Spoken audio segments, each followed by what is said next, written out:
walk through basically how this sheet works and what does what references what to make these numbers and these graphs work. And I'll try to do it a simple high level explanation. So we'll start with the report page. This report page is designed to be the information that we give Trimmy and Carlos so that they can give their inline supervisors an overview of where the trainees are. Basically, this tracker was built with the intention of being able to give a measurable number to where the trainees are in the program. And there's only one way to give them that measurable number is to make some type of tool to where we can give them that information. So this first page is basically the report that will go out to them. We can decide either at the beginning of the month or at the end of the month, or however it works best with the way the trainees work. Because right now they're 28 and 28, so as each rotation ends, that's basically a month. That's their rotation, so that will cover that time. And as we get more trainees, there may be one or two trainees information that'll be captured in this tool. So at the end of each rotation of those guys, this can go out and we can make it work, like I said, however we all think it's best. So the first thing, we'll just go down the list here. The number of trainees, as you see, it comes from the trainee info tab. That'll auto-populate. These next two tabs will come from the training log, the number of assessments and programs completed. I'll show you where that's coming from. So let's look at the number of trainees. Basically, it comes from this sheet here. It populates from this. We will actually have to put this information in. We just type their names in here.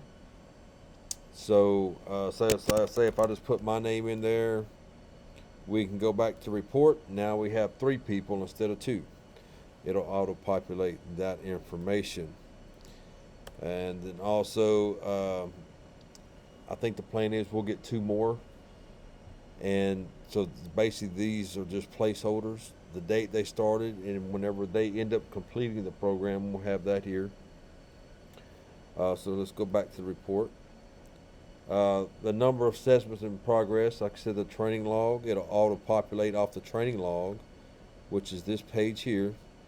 This basically encapsulates all the trainees, everything that they're doing, where they're at, when they started, when they ended, the percentage of completion they are in each assessment, and if we have any kind of documents we want to hyperlink to this section right here, that can be done as well. So these 2 sections will be inputted by us. And as you add people, as you add trainees, their names will come up here. So for instance, like again, I'll put my name in here. I can't even spell my own name. You go back to the training log and you hit this drop down, the next person will be there. And that will be static information, it will stay there. And then once that person, the new person is added, basically we'll just put in all of the assessments with their name, and then we can track them in each assessment if it's in progress, completed, or they need more training. And as of right now, it's Jose and Epi are in here, and everything's basically in progress because they are in the on-the-job training section of their training. So kind of, if y'all don't agree with this, I completely understand. We have them in OJT right now, so basically they're learning all these processes as they come out. Until or if we ever get a simulator, then we can actually go in and say we can individualize the assessments, and until they are competent in there, then we can change them from in progress to completed or needs more training. But as of now, I think that all we have is the OJT, and as things occur, we can assess them on those. And this, the percentage complete, will that can be references. Say, let's look at EPI on the gas export. What we can do, we can come down here to EPI's tab, and this is basically all the sections of his training. And under technical, which is where we'll find that, we'll come down here and try to find gas export, and here it is. So right now he's showing 0. So basically his percentage in that area is 0 right now. And we'll come back to this page here in a little bit. I'm just going to work my way down the line. So this is manual input. And like I said, this is documentation. We can hyperlink if you want to. Another way this, if you just want to see, say, I just want to, this page is too busy, and I just want to see what EPI's doing, where he's at. So basically, all you need to do is come up here and click on EPI, and everything that EPI's name is in, that will show up, the status he's in, and what percentage complete of that assessment he is at. And then you can just clear this out, and if you want to click on Jose, same thing. Or if you just want to see, okay, I know Epi and Jose are in this program, but what have they completed? Basically, you can clear this out and come get completed. Everything they've completed, you'll see Jose and Epi in here, what they've completed in their sections. You can clear the filter out. So basically, that's how that works. Moving on, the assessment list is pretty much a static page. It has all the assessments that are under the Alen CCR training program, the title of the assessment, the description, which is a small description. If you guys read these and want to change those, I go for it. This was just kind of an idea of putting it out there, and what type of training it is, oral, which was basically the written part of it, and then the OJT assessed. Basically, this is, like I said, the only thing that this sheet is used for is on the training log, because you'll see right here a list. Here's all the list of the assessments. So basically, it's just used to make this assessment page or assessment section on training logs is referencing the assessment list. And so it's referencing all of this. That's what that's for. Going down the line, training info, I think I covered this earlier. It's just a page where once we put the other guys in here, it'll just be used as a reference for the training log and whose name goes in here, and we can fill out the blanks from there on out. So like I said, that was the trainee starting and completion. It's pretty simple page. Okay, now starting to get into the meat of the tool. Each trainee will have a tab, just like this. And I've already went ahead and made the for the next two we get. I've already made a tab for them. It's set up, ready to go, whenever they do get into the program. So let's look at here. Okay, here's the oral competency. This is basically the written part of the program. And as you see, it lists under each section, introduction to CCR, API, and HMI, you have your subsections that are listed. So how this tool works is, let's just say that Jose hasn't completed this last section of monitoring and operation of the land security system. As you notice, it will automatically change this percentage to 83 to 100, meaning from 100 to 83%. Also notice Jose goes to 94% instead of 100% complete. All right. So that changes. Let me go back here, Jose. Here we go. And then, okay, then he completed that section. He's He's signed off. He's assessed. He's deemed competent. Yes, he's good to go. Okay, that percentage automatically changes to 100, and Jose changes to 100 on the front page. It automatically works together and tracks each other. That works the same way across all of these, every single one of these. Uh, and also, we all know that Epi and Jose have completed the oral part. That's why they're all at 100. They're actually in the OJT technical part. So this is where I think we all need to come together and kind of agree on where they stand at competent and incompetent. I shouldn't say incompetent. They either are or they're not competent on these sections to give us a good baseline. I went through here just the simple things, instrument air. You see the stuff that's got yes on it, and just playing with it, saying, okay, this is where I feel Jose is at. He's 33% competent in the utilities section of the facility. So that's how this section of the tool works. Each one works exactly the same. Okay, then we get down here to behavior. This section was added to create leading indicators of how a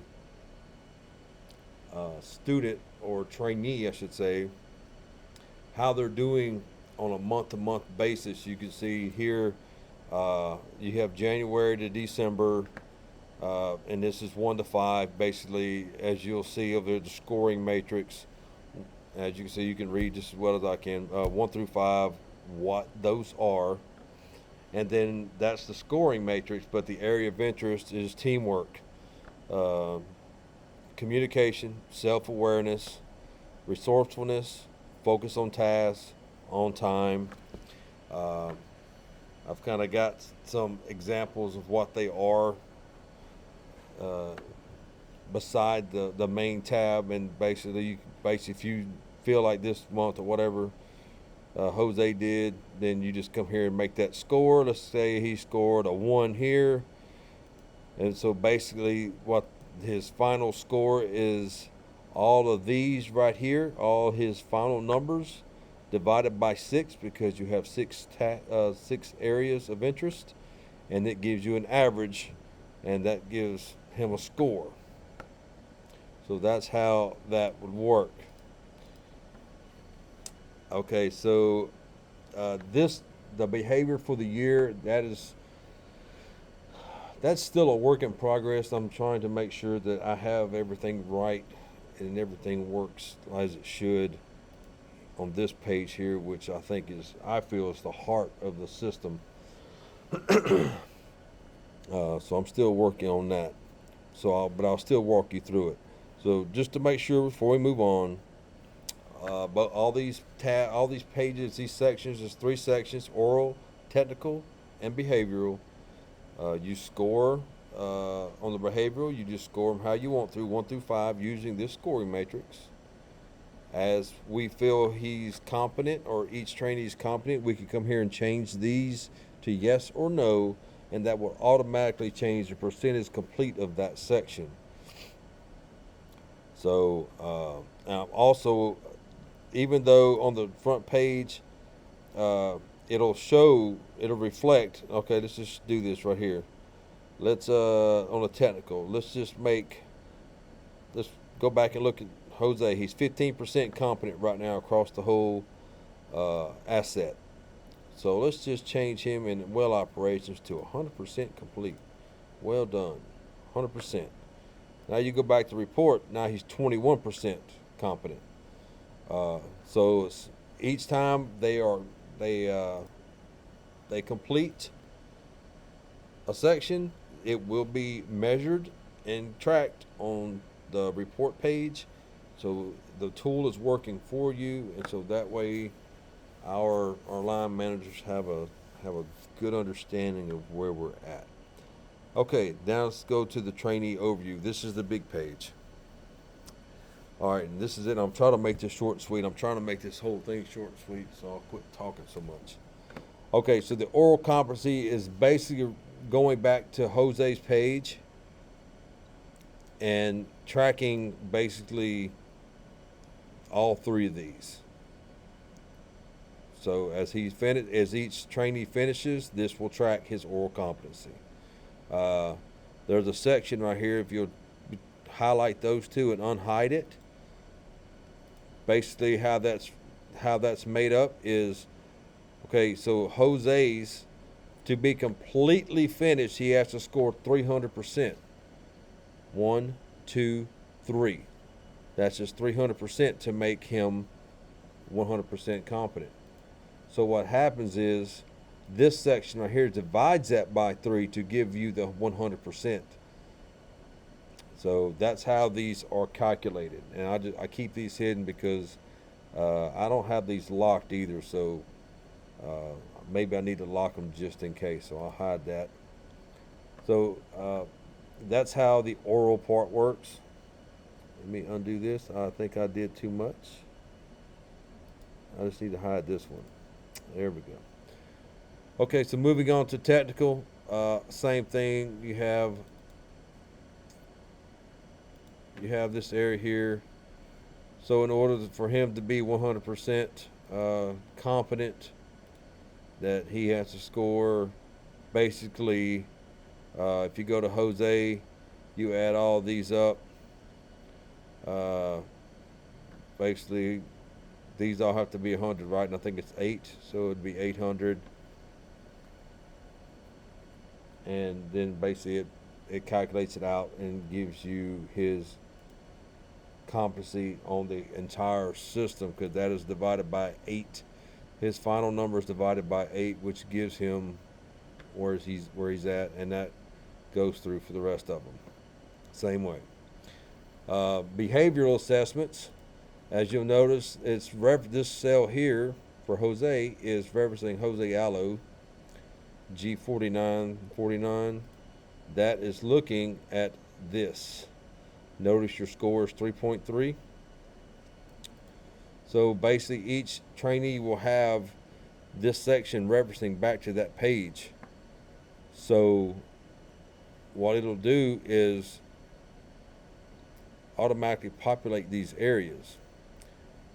And then you get to here, this is tracking individual. Now we're getting into the group, which is where this graph on the report is being referenced.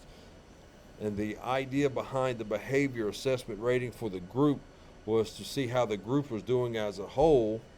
And so if you have any leading indicators in the group, you can actually drill it down to each individual by going to their individual behavior. And then you can actually see, okay, which trainee is struggling the most in this section, or so on and so forth. So basically that's what it takes.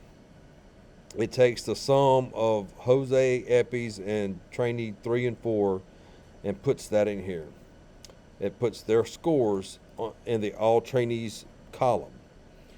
The average right now is 2 because we only have 2 trainees, so that's where this average comes from, and that's where these numbers are coming from, just between Jose and Epi.